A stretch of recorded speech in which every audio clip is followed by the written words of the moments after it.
স্বাধীনতা দিবসে লালকেল্লা থেকে জাতির উদ্দেশ্যে ভাষণ দিয়েছেন প্রধানমন্ত্রী নরেন্দ্র মোদী। সেখানে উপস্থিত ছিলেন প্যারিস অলিম্পিকে দেশের হয়ে প্রতিনিধিত্ব করা ভারতীয় অ্যাথলেটিকরা। পরে মোদী প্যারিস গেমসে অংশ নেওয়া ভারতীয় অ্যাথলেটিকদের সঙ্গে নয়াদিল্লিতে নিজের বাসভবনে দেখা করেন, তাঁদের সংবর্ধনা দেন এবং প্যারিসে পদকজয়ী ভারতীয় তারকারা তাঁর হাতে উপহার তুলে দেন। লালকেল্লা থেকে প্রধানমন্ত্রী নরেন্দ্র মোদী বলেন, বাংলাদেশে যা ঘটল তা উদ্বেগের বিষয়। আশা করা হচ্ছে শীঘ্রই পরিস্থিতি স্বাভাবিক হবে। বাংলাদেশে হিন্দুদের নিরাপত্তা নিশ্চিত করতে হবে।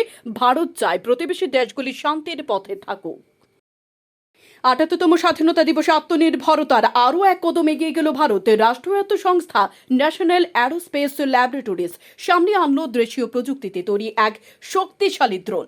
মজার বিষয় হলো, শহীদ হওয়াই এই দেশীয় ড্রোনের লক্ষ্য, কারণ এটি একটি ডু অ্যান্ড ডাই যুদ্ধাস্ত্র, অর্থাৎ শত্রুপক্ষের উপর হামলা চালানোর সময় নষ্ট হয়ে যায় ড্রোনটি নিজেও। স্বাধীনতা দিবসে বিকশিত ভারতের রূপরেখা তৈরি করে দিলেন প্রধানমন্ত্রী নরেন্দ্র মোদী। ২০৪৭ সালের মধ্যে বিকশিত ভারত গড়ার প্রতিশ্রুতি দিয়েছেন প্রধানমন্ত্রী মোদী। সে লক্ষ্যে অর্জনে ভারত উন্নয়ন উদ্ভাবনের কথাই বললেন প্রধানমন্ত্রী মোদী। মাসখানেক আগে ভারতে এসেছিলেন বাংলাদেশের সে সময়ের প্রধানমন্ত্রী শেখ হাসিনা। আলোচনা হয়েছিল তিস্তা নদীর জল বন্টন নিয়েও। প্রধানমন্ত্রীর পদ থেকে ইস্তফা দিয়ে ভারতে চলে এসেছেন শেখ হাসিনা। সেনার তত্ত্বাবধানে গঠিত হয়েছে অন্তর্বর্তীকালীন সরকার। শুরুতে ভারতের উপর তিস্তার জলবন্টন চুক্তি নিয়ে চাপ বাড়ালো তারা। তাদের স্পষ্ট দাবি, তিস্তার জলের ন্যায্য হিসাব চাই।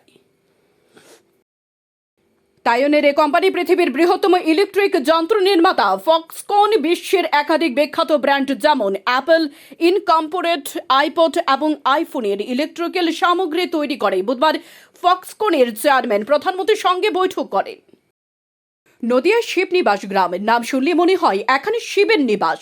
এমনটা কেউ যদি ভেবেও নিয়ে তাতে বিন্দু মাত্র ভুল নেই, কারণ এই গ্রামে হাওয়ায় হাওয়ায় ঘোরে শিবের নানা গল্প কথা। তবে একই সঙ্গে এই গ্রামের সঙ্গে জড়িয়ে রয়েছে এক ইতিহাসও।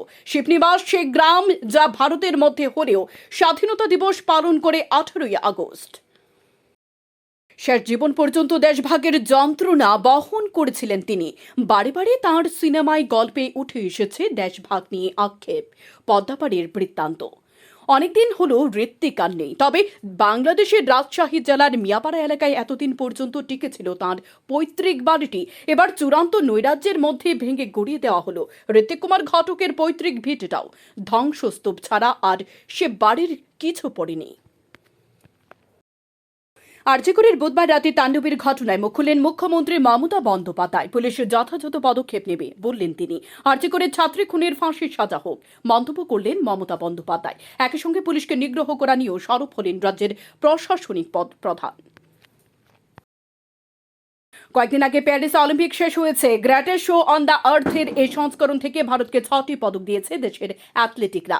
ভারতের সকলের অ্যাথলেটিকদের এবার লক্ষ্য লস অ্যাঞ্জেলেস অলিম্পিকে। হাতে রয়েছে 4টে বছর। দেশের অ্যাথলেটিকরা এবার নেমে পড়বেন LA24 এর প্রস্তুতির জন্য।